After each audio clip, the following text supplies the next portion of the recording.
आज्ञा चक्र में तीसरा नेत्र कैसे खुलता है इसकी विधि बता रहा हूं। देखो भाई, ये षटचक्र सप्त चक्र कहलाते हैं।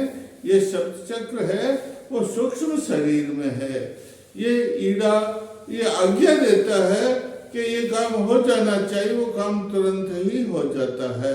ये देखो, ईड़ा, पिंगला और सुषुम्ना 3 नाड़ियां हैं और 3 नाड़ियों का संगम ये इस स्थान पर, ये कहाँ पर है ये बता देता हूँ। ये हमारी दोनों भुएं हैं और इसके बीच में ये भ्रुकुटी है।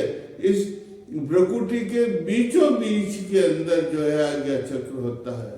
और आज्ञा चक्र की साधना करने से इसको क्या कहते हैं, त्रिपुटी भी कहते हैं, इसको संगम भी कहते हैं, इसको त्रिपुर भी कहते हैं, इसको वाराणसी भी कहते हैं। और इसकी साधना करने से अनेकों प्रकार की सिद्धियां प्राप्त होती है। और देखो भैया, इसकी साधना करनी चाहिए। इसकी साधना बिल्कुल विशुद्ध होकर के, कैसे होकर के, बिल्कुल विशुद्ध होकर के इसकी साधना करनी चाहिए। इससे दिव्य दृष्टि प्राप्त होती, इसकी साधना करने से दिव्य दृष्टि प्राप्त होती है। कौन सी दिव्य दृष्टि? वह दिव्य दृष्टि गीता के अंदर लिखा हुआ है। भगवान कृष्ण ने अर्जुन को अपना विराट स्वरूप दिखाने के लिए दिव्य दृष्टि दे दी थी, क्योंकि लौकिक आंखों से भगवान के विराट स्वरूप के दर्शन नहीं किए जा सकते, इसलिए अर्जुन को दिव्य दृष्टि प्राप्त हो गई थी। और अर्जुन ने दिव्य दृष्टि भगवान कृष्ण के दिव्य विराट स्वरूप का, कौन से स्वरूप? विराट स्वरूप के दर्शन किए थे। हनुमान जी को भी राम जी ने दिव्य दृष्टि दे दी थी और उसकी वजह से हनुमान जी ने राम जी के दिव्य स्वरूप के दर्शन किए थे। तो ये भैया, ये बहुत जरूरी है। ये कैसे होता है? त्रिपुटी, ये सूर्य साधना करने से। किसकी साधना? ये तीसरा नेत्र खुलता है। इसको जीवात्मा का वास भी कहते हैं कि ये जीवात्मा का वास है यहाँ पर। लेकिन मैं ये बता देता हूँ आपको, ये खुलता कैसे है। आप सूर्य त्राटक करें। कौन सा त्राटक करें? सूर्य के सामने प्रातःकाल सूर्योदय होता है, उस समय सूर्य को देखे और ये आधा सेकंड देके आंखें बंद कर ले, फिर आधा सेकंड देके आंखें बंद कर ले। इससे ये तीसरा नेत्र धीरे धीरे, आप अगर महीने भर तक, आधा सेकंड से ज्यादा नहीं देखना भैया, मैं आपको स्पष्ट कर देता हूँ, आंखें कमजोर हो जाती है। इसलिए आधा सेकंड देख तुरंत आंखें बंद कर देना चाहिए। 1 महीने आप तक आप प्रैक्टिस करेंगे तो आपका जो है दिव्य नेत्र खुल जाएगा। और जो है ये देखो भैया, ये जो स्वर्ग है, ये शरीर में, ये जो हमारा शरीर है, इसमें 3 चक्र मुख्य हैं। ये देखो, पांव से लेकर के यहाँ तक पशु चक्र कहलाता, 5वें चक्र कहलाता, और यहाँ से लेकर के आज्ञा चक्र तक जो है मानव चक्र कहलाते हैं। और आज्ञा चक्र से ऊपर अर्धेंदु, नाद, नादान, शक्ति, उन्मनी, व्यापिका और शमनी और उन्मनी और परा, ये सब जो है देवी चक्र में आते। किसमें आते? देखो वापस बता देता हूँ।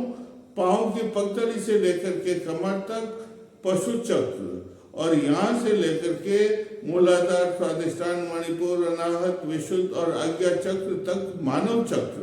और इस आज्ञा चक्र के ऊपर जो है वो अर्धेंदु, नाद, नादान, समनी, विमनी, व्यापिका, उन्मनी और पर, ये सब जो है वो देवी चक्र, यहाँ से लेकर के यहाँ तक के जो है देवी चक्र। लेकिन ये ताला लगा हुआ, बिजड़ कवाड़ बंद है, इनके कोई नहीं पहुंच सकता बगैर साधना के।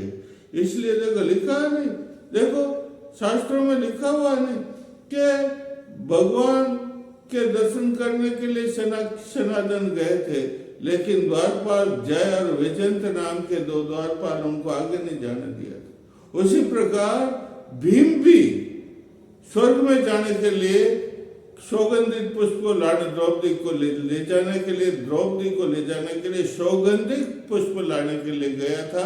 हनुमान जी ने रोक दिया, पैर नहीं जा सकते। हनुमान जी ने परीक्षा ली और परीक्षा में जब सफल हो गया, परीक्षा का मतलब षटचक्र भेदन की विधि उन्होंने बता दी, तो जो है फिर उसको जो है सफल हो गया परीक्षा में और आगे उसको जाने दिया था। तो यहाँ ताला लगा हुआ, हे साधुकों, यहाँ पर ताला लगा हुआ है। आप जब तक इसकी साधना विधि विधान पूर्वक नहीं करेंगे तब तक जो है आप आगे नहीं पहुंच सकते हो। कई सिद्धियां प्राप्त होती है, लौकिक और अलौकिक सिद्धियां प्राप्त होती है, लेकिन योग साधना का मतलब, जागरण का मतलब, आज्ञा चक्र का मतलब, ये योग साधना के जो सच्चे योगी होते हैं वो योग साधना सिद्धियों के माया जाल में नहीं फंसते हैं और वो आगे का, कौन सा आगे का रास्ता, ईड़ा, पिंगला और सुषुम्ना, तीन संगम है, इनके बाल के 1000वें नौक के बराबर रंध्र होता है। उस रंध्र से कुंडलिनी ऊपर पहुंचती है देवी चक्र के अंदर, ताला खुल जाता है और ऊपर पहुंचती है। तो ये इस प्रकार इसकी साधना हमें करनी चाहिए। लेकिन भैया इसकी साधना में यहाँ तक जो है इसमें राजयोग की साधना करनी पड़ती। राजयोग का मतलब अष्टांग योग जिसे कहते हैं, यम, नियम, आसन, प्राणायाम, ध्यान, धारणा, समाधि और प्रत्याहार। पहले तो यम, नियम, आसन, प्राणायाम और ये प्रत्याहार, और उसके बाद ध्यान, धारणा, ये 8 अंग है राजयोग के, इनकी साधना करनी पड़ती है। उसके बाद में जो है समाधि, कौन सी समाधि, आज्ञा चक्र के अंदर जो है ये समाधि 4 प्रकार की। कौन सी, वितर्क, विचारानंद और अस्मिता। वितर्क समाधि लगाते हैं, विचारानंद विचार समाधि लगाते हैं, आनंद समाधि लगाते हैं और अस्मिता समाधि लगाते हैं, विदेह प्रकृति लयाम लगाते हैं।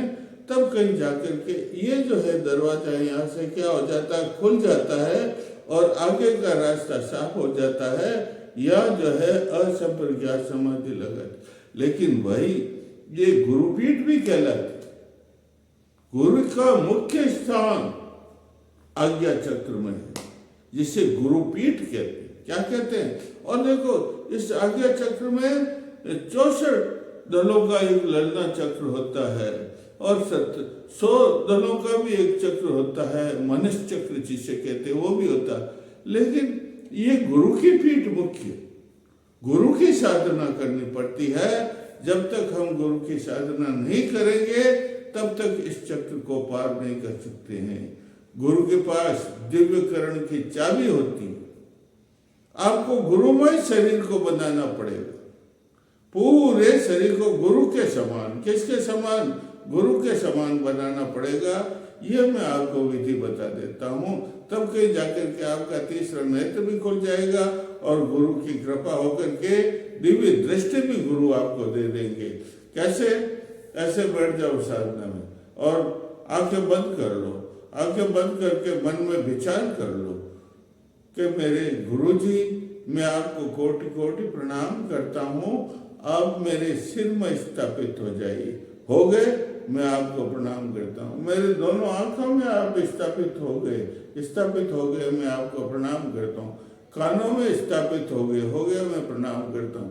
कपोलों में स्थापित हो जाओ, नासिका में स्थापित हो जाओ, हो गए, मैं आपको प्रणाम करता हूँ।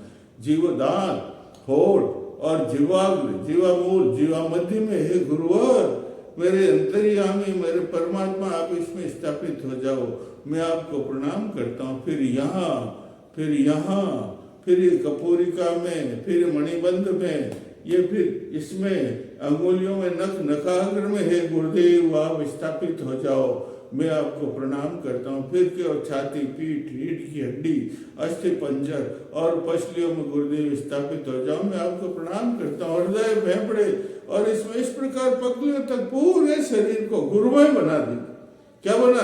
गुरु प्रसन्न हो जाते हैं और गुरु प्रसन्न होने करके आज्ञा चक्र का जो ताला है वो खोल देते हैं। क्या करते हैं?